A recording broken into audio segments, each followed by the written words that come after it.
Welcome friends, मैं Bhaskar sir अपने YouTube channel में आपका बहुत बहुत स्वागत करता हूं। और पिछले क्लास में हम लोगों ने सॉलिड स्टेट स्टार्ट किया था। पिछले क्लास में ये सॉलिड स्टेट का लेक्चर थर्ड है और इसमें हम काफ़ी न्यू तरीके से पढ़ने जा रहे हैं इस चैप्टर को। लेक्चर थर्ड है फिर भी उसके बावजूद, लेकिन नए सिरे से शुरू करते हैं इस चीज़ को। तो जिनका पिछला लेक्चर छूटा भी हुआ है उनके लिए भी ये काफ़ी ज़बरदस्त है और ये आपके कॉम्पिटिटिव एग्ज़ाम वगैरह में भी इससे क्वेश्चन आते हैं, तो ध्यान दीजिएगा। हम टॉपिक स्टार्ट कर रहे हैं class 12 solid state lecture third. उसमें जो आपका टॉपिक है सॉलिड्स है। सॉलिड में जैसे कि आपको पढ़ना क्या है, कंडक्टर, इंसुलेटर, सेमीकंडक्टर में से। जैसे कि पहले हम बात कर लेते हैं कि कंडक्टर, इंसुलेटर और सेमीकंडक्टर होता क्या है, फिर उसके बाद हम बात करते हैं कि हमें पढ़ना जो है डीप में सेमीकंडक्टर के बारे में। तो पहले जानते हैं हम कंडक्टर, इंसुलेटर और सेमीकंडक्टर होता क्या है। कंडक्टर वो एक ऐसा इंस्ट्रूमेंट है जिसमें कि आपका इलेक्ट्रिसिटी फ्लो करेगा। इलेक्ट्रिसिटी फ्लो करने का रीज़न क्या होता है कि उसमें फ्री इलेक्ट्रॉन प्रेजेंट होता है जो कि करेंट कैरी में ईजिली हेल्पफुल होता है उसके लिए।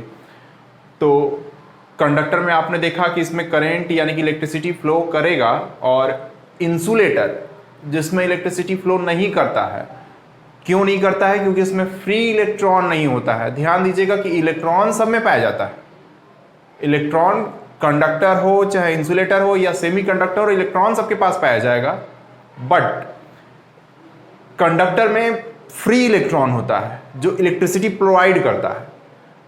इंसुलेटर में फ्री इलेक्ट्रॉन नहीं होता है, जो जिसके न होने की वजह से इसमें इलेक्ट्रिसिटी प्रोवाइड नहीं होता है, यानी कि विद्युत धारा का प्रवाह इंसुलेटर में नहीं होगा। कंडक्टर का एग्जाम्पल है कॉपर, एल्युमिनियम, आयरन और जिंक। कॉपर, तांबा और आयरन जिसको आप लोहा भी बोलते होंगे, एल्युमिनियम और जिंक, ये सब एग्जाम्पल हैं किसके? कंडक्टर के। इंसुलेटर की बात की जाए तो इंसुलेटर में आपका है सल्फर फास्फोरस। ये एक एलिमेंट है जिसमें इलेक्ट्रिसिटी फ्लो नहीं करता है। क्यों नहीं करता है? क्योंकि इसमें फ्री इलेक्ट्रॉन नहीं होता है। और आपका यूरिया है लकड़ी और रबड़। यूरिया, वुड एंड रबड़, ये एग्जाम्पल है किसके? आपके इंसुलेटर के, यानी कि इसमें करंट फ्लो नहीं होगा और फ्री इलेक्ट्रॉन इसमें नहीं पाया जाएगा। आपको मेनली पढ़ना है सेमीकंडक्टर। आपने अभी जाना कंडक्टर के बारे में, अभी जाना आपने इंसुलेटर के बारे में। कंडक्टर में इलेक्ट्रिसिटी प्रोवाइड होता है, अच्छा खासा होता है। इंसुलेटर में इलेक्ट्रिसिटी प्रोवाइड नहीं करता है। इन दोनों के बीच की कड़ी की बात की जाए, कंडक्टर से कम इलेक्ट्रिसिटी प्रोवाइड हो और इंसुलेटर से अच्छा इलेक्ट्रिसिटी प्रोवाइड हो, तो वो जिसमें होता है वो आपका सेमीकंडक्टर है। इसके एग्जांपल्स आपको एन टाइप सेमीकंडक्टर और पी टाइप सेमीकंडक्टर पढ़ते हैं। इसको हिंदी में कुछ खास नहीं, सिर्फ एन प्रकार अर्धचालक और पी प्रकार अर्धचालक बोलते हैं। जैसा कि आप लोग जानते होंगे, कंडक्टर को सुचालक, इंसुलेटर को अचालक और सेमीकंडक्टर को अर्धचालक बोला जाता है। खैर इंग्लिश कॉमन नेम है इसका, इसमें कोई प्रॉब्लम नहीं होनी चाहिए। तो सेमीकंडक्टर आपका दो टाइप का है, एन टाइप सेमीकंडक्टर और P type semiconductor. N type, P type होता क्या है, बनता कैसे, उस पर काफी डीप में चर्चा करते हैं हम लोग, क्योंकि आपको इस चैप्टर में मेनली आपको इसी एन टाइप और पी टाइप पे ही ज्यादा फोकस करना है। और normally short answer type question के लिए ये था ऊपर जो भी बताया। तो इन पे आने से पहले हम सबसे पहले वहां चलते हैं। ग्रुप थर्ड के एलिमेंट हैं एल्युमिनियम और गैलियम, और ग्रुप 14 के एलिमेंट है सिलिकॉन और जर्मेनियम, और ग्रुप 15 के एलिमेंट है फास्फोरस और आर्सेनिक। बहुत ढेर सारे एलिमेंट होते हैं, मैंने सिर्फ अपने काम का लिखा है। ग्रुप 13 में एल्युमिनियम है, गैलियम है, ग्रुप 14 में सिलिकॉन है और जर्मेनियम है, ग्रुप 15 में आपका फास्फोरस है और आर्सेनिक है। ये जो आपका ग्रुप 14 है, इसका इलेक्ट्रॉनिक कॉन्फ़िगरेशन करेंगे तो आएगा 284, या ऊपर वाले का करते हैं, या जैसे 2,4 या 2,8,18,4, ऐसा करके कुछ भी आए। क्या आए उसको आपसे वहां से मतलब नहीं है। बस ये ध्यान दीजिएगा कि जो आउटर मोस्ट सेल में इलेक्ट्रॉन आ रहा है वो आपका 4 है ग्रुप 14 में, और ग्रुप 15 की बात करेंगे, जब उसका इलेक्ट्रॉनिक कॉन्फ़िगरेशन करेंगे तो उसके आउटर मोस्ट सेल में बाहरी कक्षा में उपस्थित इलेक्ट्रॉनों की संख्या 5 होगी। यानी कि 15वें ग्रुप की बात की जाए तो इसके बाहरी कक्षा में उपस्थित इलेक्ट्रॉनों की संख्या 5 होगी, अर्थात 15th ग्रुप के लिए आउटर मोस्ट सेल में नंबर ऑफ इलेक्ट्रॉन्स 5 होंगे। ग्रुप 13 में आउटर मोस्ट सेल में नंबर ऑफ इलेक्ट्रॉन 3 होंगे। इलेक्ट्रॉनिक कॉन्फ़िगरेशन करने के बाद ये पता चल जाएगा इजीली। खैर, हम अपने किसी वीडियो में आपको इलेक्ट्रॉनिक कॉन्फ़िगरेशन करना सिखाएंगे काफ़ी मज़ेदार तरीके से। चलिए अभी यहाँ देख लेते हैं बस जल्दी से कि ग्रुप 13 में आउटर मोस्ट सेल में नंबर ऑफ इलेक्ट्रॉन 3, यानी कि इसकी बैलेंसी भी 3 होगी। इसके आउटर मोस्ट सेल में नंबर ऑफ इलेक्ट्रॉन 4 है और इसके आउटर मोस्ट सेल में नंबर ऑफ इलेक्ट्रॉन 5 है। ध्यान दीजिएगा, आपको इस ग्रुप 14 से सेलेक्ट करना है कोई भी एलिमेंट। जैसे हम जो भी एलिमेंट लेते हैं उसके जो बैलेंस इलेक्ट्रॉन होंगे वो 4 होंगे। बैलेंस इलेक्ट्रॉन 4 होने का मतलब इसकी बैलेंसी 4 होगी, इसकी बैलेंसी भी 5 होगी, इसकी बैलेंसी 3 होगी। बैलेंसी का मतलब कितने लोगों से वो बॉन्ड बना के अटैच्ड हो सकता है, ज्वाइन हो सकता है, उस बात पे डिपेंड करता है उसकी बैलेंसी। तो ये जो आपका ग्रुप 4 है उसमें से कोई एलिमेंट हम मान लीजिए जैसे पकड़ लेते हैं सिलिकॉन। यहाँ पे आप देख रहे हैं सिलिकॉन है और उसके बैलेंस सेल का नंबर ऑफ इलेक्ट्रॉन मतलब संयोजी कोष में उपस्थित इलेक्ट्रॉनों की संख्या 4 दिखाई गई है सिलिकॉन का।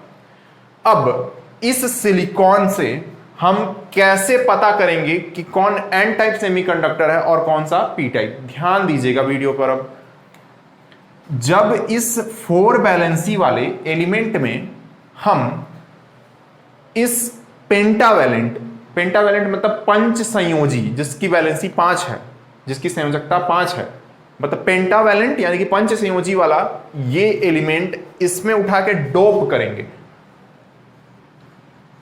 डोपिंग की बात कर रहे हैं हम, जिसको हिंदी में बोलते हैं अपमिश्रण। और साइंस में मुझे नहीं लगता कि बहुत ज्यादा हिंदी का यूज करना, कोई नहीं, नॉर्मली आप इंग्लिश में भी यूपी बोर्ड वाले हो तो भी लिख सकते हैं। डोपिंग की बात करते हैं, इसको हिंदी में बोलते हैं अपमिश्रण। इस 4 वाले में जिसकी बैलेंसी 4 है उसमें आपको ये 5 वाला मतलब पेंटावैलेंट वाला डोपिंग कराना है, मतलब इसको लाके उसी में मिलाना है, दैट्स मीन डोपिंग। अब इस 4 वाले में अगर आप कोई 5 वाला रखते हैं तो ये 4 जो है वो इलेक्ट्रॉन लेने के लिए बना है और ये 5 इलेक्ट्रॉन दे रहा है उसको। तो अब इसमें एक कंबाइन होने के बाद एक इलेक्ट्रॉन एक्स्ट्रा रह जाएगा। इस 4 वाले में जब ये 5 वाला मिलाएंगे तो इसमें एक इलेक्ट्रॉन एक्स्ट्रा रह जाएगा।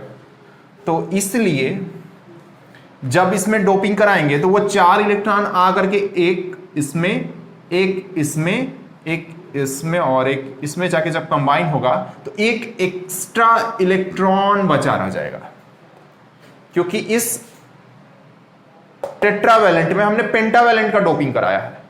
इस टेट्रावैलेंट में हमने पेंटावैलेंट का डोपिंग कराया, इसका मतलब इस 4 संयोजी वाले में हमने पंच संयोजी का अपमिश्रण कराया है, जिसकी वजह से एक इलेक्ट्रॉन एक्स्ट्रा आ गया है। इसको बोलेंगे हम इलेक्ट्रॉन। अब इस प्रकार के बने सेमीकंडक्टर को या अर्धचालक को आप बोलेंगे एन टाइप अर्धचालक। इसको आप क्या बोलेंगे? एन टाइप अर्धचालक या सेमीकंडक्टर। अब हम पढ़ते हैं पी टाइप सेमीकंडक्टर कैसे बनेगा। इसी 4 वाले में से लेना है, इसी टेट्रावैलेंट में, इसी 4 संयोजकता वाले में इस 3 संयोजकता वाला डोपिंग कराएंगे, यानी कि डोपिंग का मतलब अपमिश्रण कराएंगे। इस 4 संयोजकता वाले में हम 3 वाले का अपमिश्रण यानी कि डोपिंग कराने जा रहे हैं। तो जब ध्यान दीजिएगा 4 है, ये इलेक्ट्रॉन लेने के लिए बना हुआ है, ये चारों इलेक्ट्रॉन लेने के लिए बना है और ये ट्राईवैलेंट वाला आ रहा है इलेक्ट्रॉन देने जा रहा है।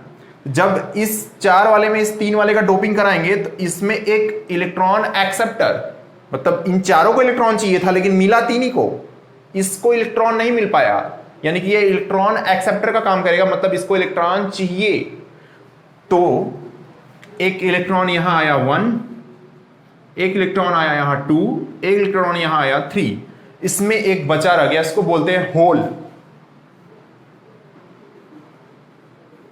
HOLE, होल, इलेक्ट्रॉन और ये होल, या इसको हिंदी में कोटर बोलते हैं, कोटर।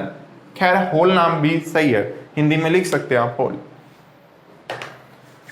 ध्यान दीजिएगा, इस 4 संयोजी वाले में, यानी कि इस टेट्रावैलेंट में मैंने पेंटावैलेंट का डोपिंग कराया, इस 4 वाले में मैंने 5 का डोपिंग कराया, तो जो बना वो n टाइप, इसमें एक इलेक्ट्रॉन बच गया था।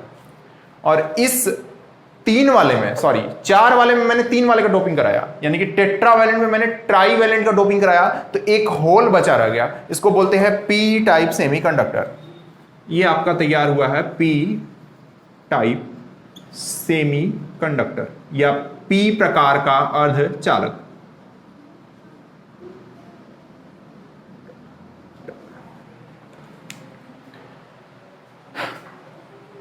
अब हम एक छोटा सा पॉइंट और बात करते हैं। जैसे आपका ये N type P type clear हो गया, कैसे कर रहा है? एन टाइप बनाने के लिए आपने क्या किया था? टेट्रावैलेंट में पेंटावैलेंट बनाया, तो एक इलेक्ट्रॉन एक्स्ट्रा आ गया, एन टाइप तैयार।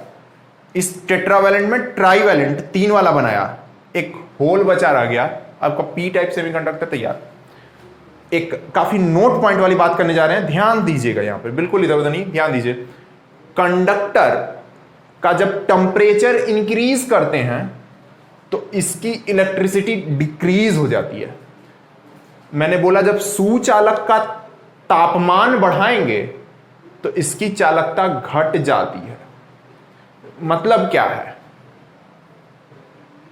जब कभी भी copper, aluminium, iron, zinc etcetera जो भी कुछ कंडक्टर है, सुचालक है, जैसे जैसे उसमें हीट प्रोवाइड होगा, गर्मी अधिक होगा, उसका टेम्परेचर बढ़ेगा, तो उसकी जो इलेक्ट्रिसिटी प्रोवाइड करने की कैपेबिलिटी है, चालकता, कंडक्टिविटी, वो लो हो जाती है।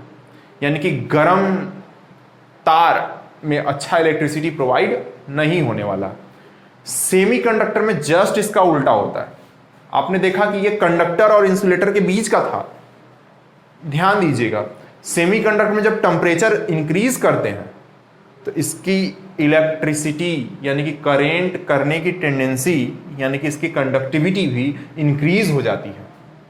और रूम टेम्परेचर पर, ये जो आपका सेमीकंडक्टर है, ये रूम टेम्परेचर यानी कि 25 डिग्री सेल्सियस पर इंसुलेटर के जैसा बिहेव करता है।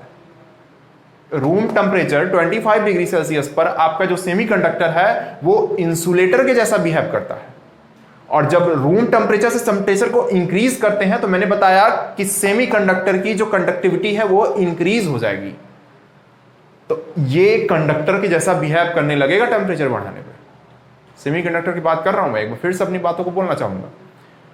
कंडक्टर में आप टेम्परेचर इंक्रीज करेंगे तो उसकी कंडक्टिविटी और कम हो जाएगी, यानी कि वो अच्छे से इलेक्ट्रिसिटी प्रोवाइड नहीं कर पाएगा अगर गर्म कर दिया इसको। तो semiconductor room temperature 25 degree Celsius पे आपका बिहेव कर रहा है इंसुलेटर के जैसा, यानी कि उस पर रूम टेम्परेचर पे कोई इलेक्ट्रिसिटी प्रोवाइड नहीं हो सकता सेमीकंडक्टर पे, लेकिन जब टेम्परेचर इंक्रीज करेंगे तो ये कंडक्टर के जैसा बिहेव करने लगेगा आपका सेमीकंडक्टर। तो ये टेम्परेचर का इफेक्ट बड़ा ध्यान देने वाली बात है कि टेम्परेचर का इफेक्ट क्या पड़ता है कंडक्टर और सेमीकंडक्टर पर। और ध्यान दीजिएगा, आप इंसुलेटर में टेम्परेचर बढ़ाइए चाहे घटाइए, कुछ भी कर लीजिए, उसमें इलेक्ट्रिसिटी नहीं फ्लो होता है, नहीं होता था, नहीं फ्लो होगा। इसलिए तो उसका नाम दिया गया इंसुलेटर कि कुछ भी कर लो, गर्म ठंडा चाहे भून डालो उसको, लेकिन उसमें इलेक्ट्रिसिटी प्रोवाइड होने वाला नहीं है। किसमें? इंसुलेटर में।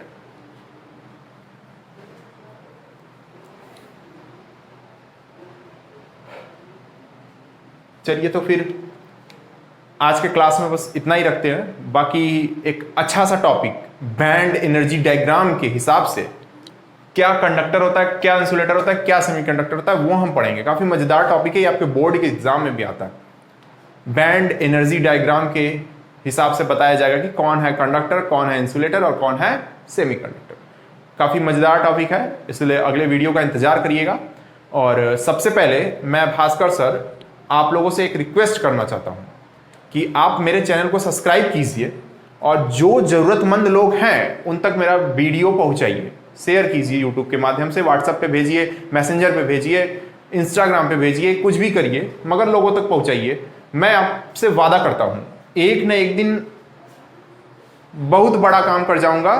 इसीलिए अभी से थोड़ा मुझ पे फोकस कीजिए, अपना प्यार मुझ पे बनाए रखिए, और आप लोगों से रिक्वेस्ट करता हूं कि प्लीज़ मेरे चैनल को सब्सक्राइब कीजिए, लोगों तक शेयर कीजिए, अच्छा लगे तो लाइक कीजिएगा। ठीक, थैंक यू।